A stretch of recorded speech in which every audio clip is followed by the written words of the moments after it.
Ayan guys, ang ating piso-piso challenge ipon.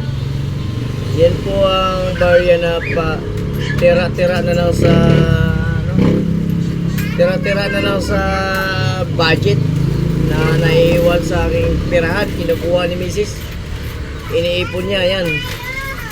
Mga 1 buwan siguro yan. Yan.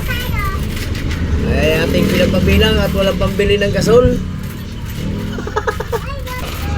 Yan, kasama si Aba dyan, namumulot ng barya. Hinuhulog niya dyan sa aking sa alakansiyang yun, yan ang alakansya na nabili, matagal na nabili, lagi naipunan.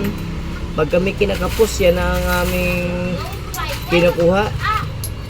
Yan ang aming pinanglalaban sa mga needs namin, mga bayarin. Kaya yan, nakakatulong din yan. Kahit piso-piso lang ilalaglag namin dyan, ay naiipon din, napakarami na rin. Abangan natin ang halaga ng magkano ang naipon namin. Mamaya-maya lang guys. Nakaguling naman po. Yan guys, pati ang may pusa, nakikibilang na rin. Pati ang maliit na bunso. Ayan o. Dumakot si Aba. Sabi niya, akin din yan eh. Ako naguhulog yan eh. Yan. Ang aming alagang pusa oh. Yan si James. Yung isa si Fortune maliit. Yan. Si Fortune James. Yan. Yan ang aming tagapag-alaga ng pusa oh. Yan. Yan. Okay guys. Habang sila nagbibilang, tayo magluluto muna tayo ng corn beef with egg.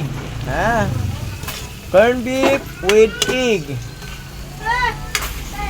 Wala tayong bang maulam kundi yan. Ayan na. Yummy yummy. Guys. Nakalain pa pala. Ayan guys, yung aming landlord oh. Si Madam Tess. Kaya tayo nagbibilang ng barya, pambayad lang natin sa nakuha nating Nakagip sa vlog. Yan guys, luto ng ating corn beef with egg. Ready to eat na. Hindi pa sila tapos bilang. Mamaya-maya po tayo. Tutulungan na natin magbilang guys. 1 2 3, 4, 5, 6, 7, 8, 9, 10, 1, 3, 1, 7, 2,000, 300 na. 2, 3, 2, 6. Oh, ba ito eh? Okay guys, 2,7 po ang ating nalikom. Yan, doon na yun. 2,7. Ayan ha. Ang ating nalikom. Uy, ay pa, may 10 pa na yun. May labis na. Huwag na to pa.